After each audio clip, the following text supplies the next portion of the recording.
Okay guys, this one's gonna be kind of controversial, but hear me out. No one hates bullies more than me, but there's times when a bully has tugged on my heartstrings a bit too hard. It doesn't make you forget all the bad things they've done, but sometimes these shows go the extra mile to make you not hate the douchebags quite as hard. Don't believe me? Well, I'm gonna take you down a list of every time you felt bad for the bully. Of course, I'll be completely neutral here, and I definitely do not support bullying unless it's terrible cartoon parents. If it's them, then bully away. Anyways, Helga can be mean, cold, and degrading. Reveal the tender love I feel. None of that is justified, but she's not just some heartless annoyance like I used to think she was. We find out firsthand in the episode Helga on the Couch. A child psychologist comes to PS 118 and sees the walking poster child for troubled youth being a menace in the school hallway. So nobody's ever noticed you. Obviously, any good psychologist can smell a good patient from miles away, and she immediately tries to get Helga to come to therapy. There, we find out that the reason for Helga's constant outbursts and atrocious behaviour is because her parents barely know she exists and only focus on her perfect sister, Olga. That was wonderful, honey. Hey, who's taking me to preschool? Yeah, in a minute, Olga. No, I'm Helga, Dad. Whatever. That leaves poor Helga looking for attention in all the wrong ways because she doesn't know how to express herself in any other way. The only time she's ever gotten a drop of attention from anyone that wasn't either fear or distrust was from Arnold when they were in preschool. After having to walk to school by herself during the freezing cold as a literal child, Arnold comes to the rescue with an umbrella to shield her and a compliment about her bow tie. This was legitimately the first compliment she ever received, and she was whipped up ever since. Hi, nice bow. Huh? I like your bow because it's pink like your pants. The poor girl just needed some love, but she's going after it in the worst ways humanly possible. But you've got to at least cut her some slack after all the shit she's been through. Nelson Bloody Muntz, however, is a totally different story. The poster child for that annoying and celebrating the misery of young kids. This has made a career out of being Springfield Elementary's resident thug. And we've all watched him torture Bart, Milhouse, and basically anyone unfortunate enough to cross his path. Guess who likes you? Underneath all that pointing and laughing is a kid who's had it pretty rough. We'll get a proper look at this in the episode Sleeping with the Enemy. And let me tell you, it hits harder than any one of Nelson's punches. So, after getting blown off by her ungrateful kids, Marge finds Nelson at the zoo catching tadpoles by himself. And being the bleeding heart she is, she decides to mother him a little bit. And that's when we find out that Nelson's mum has just left him completely alone. Yeah, it's a punch to the chest realizing that the reason the little makes everyone else's lives miserable is because his life sucks. Those tadpoles are your lunch? Technically, brunch.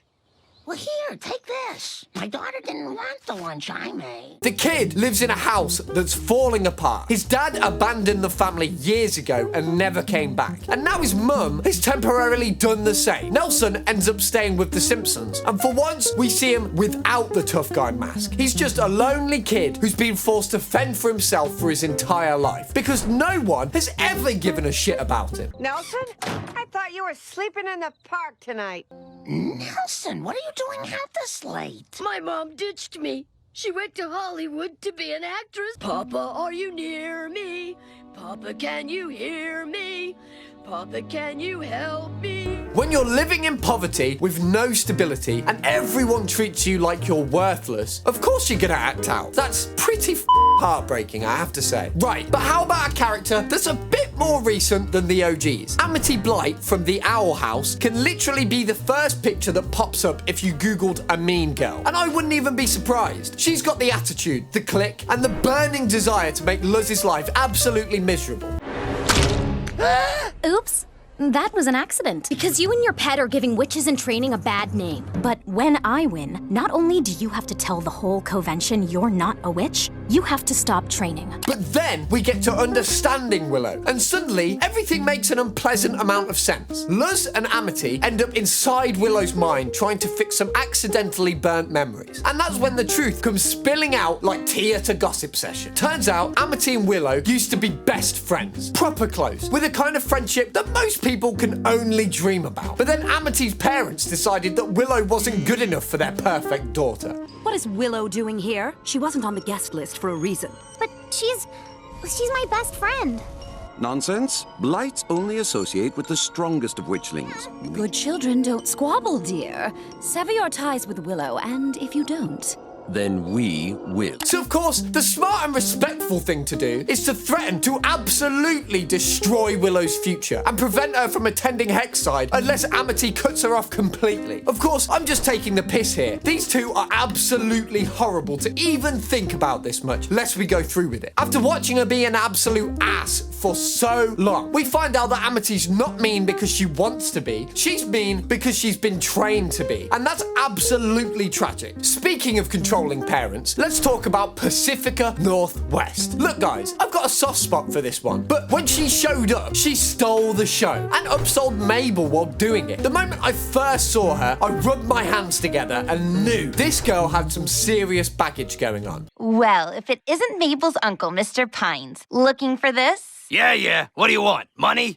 I want you to say that the Northwest family is the best family in Gravity Falls. We get hints of it in Irrational Treasure, when Dipper reveals to her that her family didn't discover Gravity Falls, and her ancestor was just a waste-shoveling idiot. But that was only her fall from grace. The real kicker comes in Northwest Mansion Mystery, where for the first time, she has to team up with the Dipper of all people. So, Pacifica's family is throwing their fancy annual party, and there's a ghost problem. She enlists Dipper's help, and at first, she's still got that entitled attitude going strong. I don't want to be seen in this hovel, but there's something haunting Northwest Manor. If you don't help me, the party could be ruined. All you've ever done is try to humiliate me and Mabel. Just name your price, okay? But as the episode goes on, we start seeing cracks in her perfect rich girl facade. It only gets worse when she finds out that the whole reason for this ghost problem was simply because her family couldn't keep a damn promise to the people that helped them build their mansion.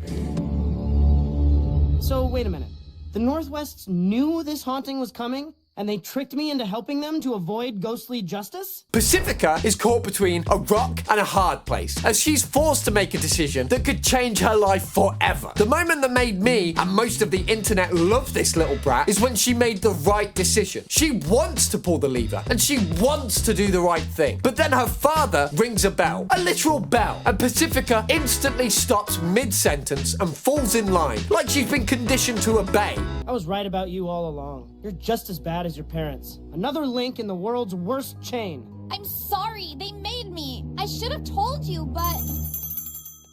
Enjoy the party. It's the last time you and your kind will ever come. Like a sleeper agent, she's Bucky Barnes. Yeah, she goes on and breaks free from the trance and saves the day by letting the commoners into the party. But just take a second to think about this. Just what did they do to this girl to psychologically condition her to react to a bell? No, the better question is, what would they do if she didn't obey that bell? It's better not to think too much about it, but since we're in the same realm of magic and wonder, how's about a character that I'm sure a lot of you wouldn't admit you know? Look, I'll be the first to admit that I never thought I'd be defending a character from My Little Pony, but here we bloody are. Diamond Tiara is that classic rich bully who spends most of the series making the Cutie Mark Crusaders live absolutely miserably. She's cruel, she's elitist, and she never misses an opportunity to mock some pony for not having their cutie mark yet. I might have known you'd end up with the worst cutie mark ever!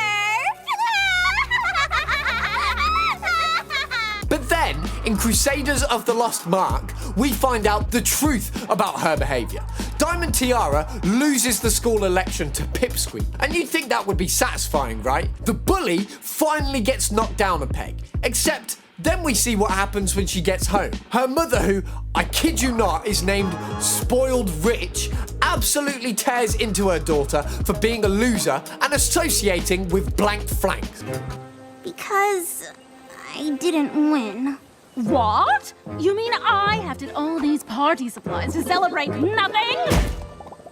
Sorry, Mother. It's bad enough you lost to that transplant from Trottingham. But imagine if you lost to one of those blank flakes. This pony is somehow every toxic parent ever created in fiction rolled into one.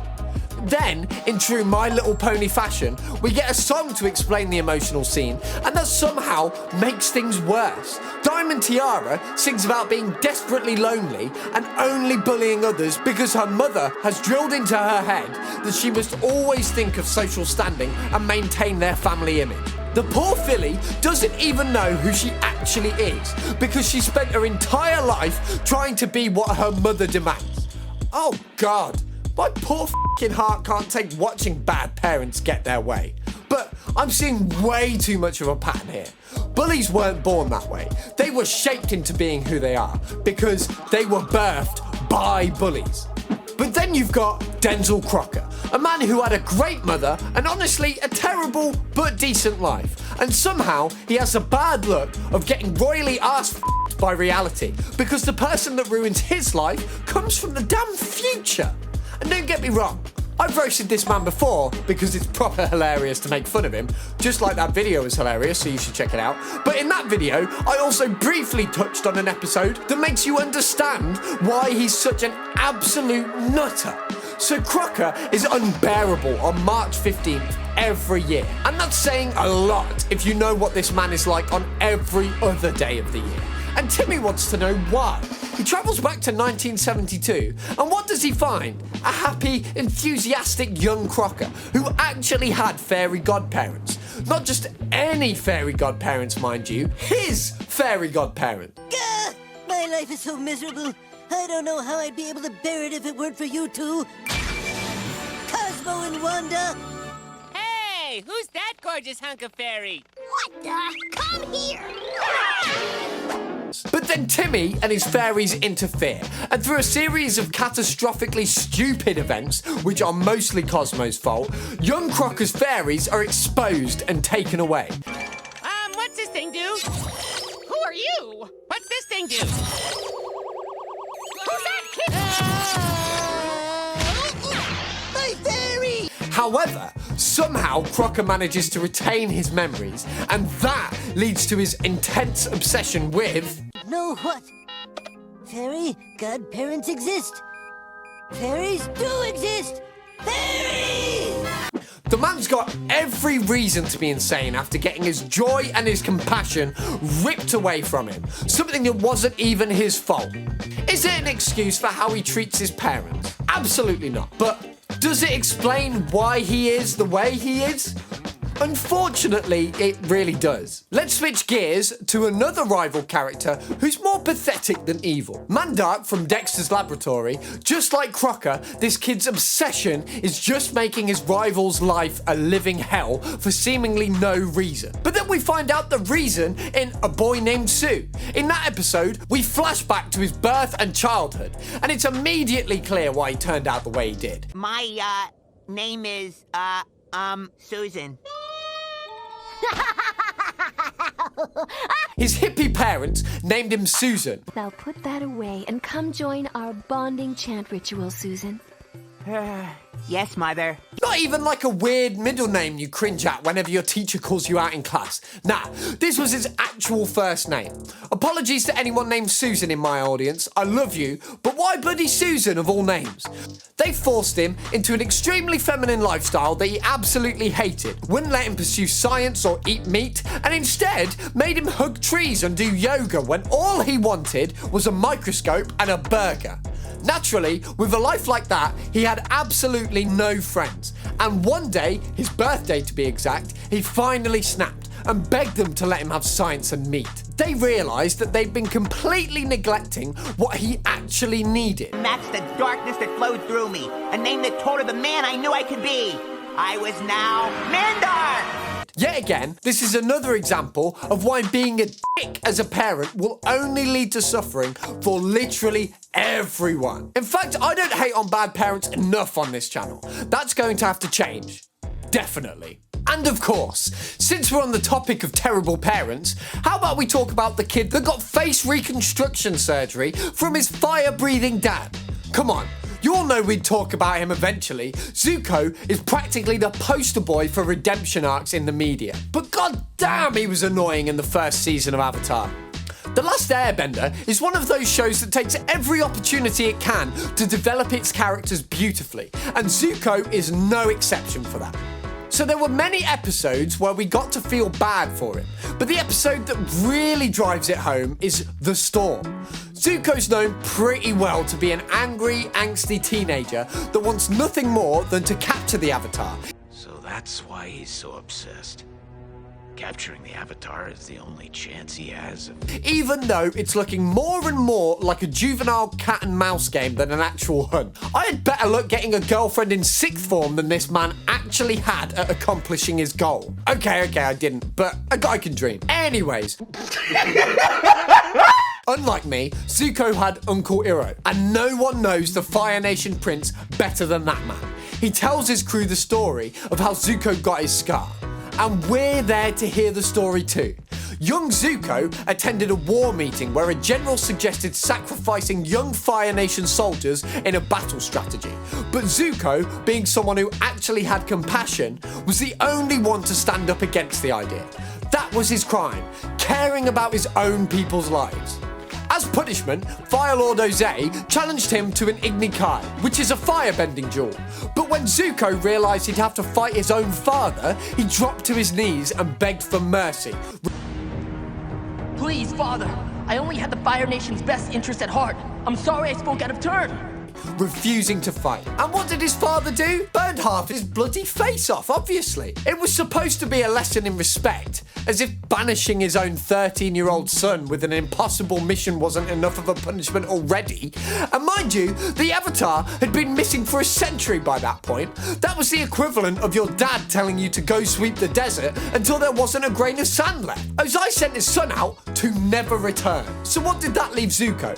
A scar that was just a permanent reminder of his father's abuse and an endless errand to run for a man that never loved him in the first place. All for being compassionate. Fucking disgusting. And then there's the 9-year-old con artist with magical powers and an obsessive crush on Mabel. Gideon Gleeful introduced as the creepy rival to the Mystery Shack. Yes, I know I've already talked about Gravity Falls once, but I just love the show and its characters. Sue me. Anyways, from the start of the series, Gideon arrives with the goal of claiming the Mystery Shack for himself. Announce my new plans for the former Mystery Shack. I give you Gideon! To do that, his attempts become increasingly unhinged, going from trying to manipulate people with his magic to summoning a literal fucking demon from another dimension. And somehow, his damn plan works. In Gideon Rises, he takes over the Mystery Shack and plans to build Gideon Land, reaching peak villain status. And he does all of this while literally being 9 years old. 9! What the fuck? What? He's a child with too much power and zero emotional boundaries, and his enabling parents give him everything he wants, but provide no actual parenting or guidance. The kid's just lonely and desperate for attention, and that's why he's so obsessively in love with Mabel. At the end of the episode, Gideon is exposed as a fraud and arrested, and they send the kid to prison. A 9-year-old child gets sent to an actual prison. Little Gideon, you are under arrest for conspiracy, fraud, and breaking our hearts. Watching this small child being taken away while screaming, you'll hear from my lawyers, is just both comedically dark and genuinely tragic. Yes, he's done terrible things, but he's still just a kid who was given too much power, too much freedom, and not enough actual love or boundaries. I can't imagine how many little kids would do exactly the same just because they had the same freedoms. Trust me, little kids are narcissists, it's disgraceful. But all this was to set up the actual moment that touches your heart heartstrings for the little guy.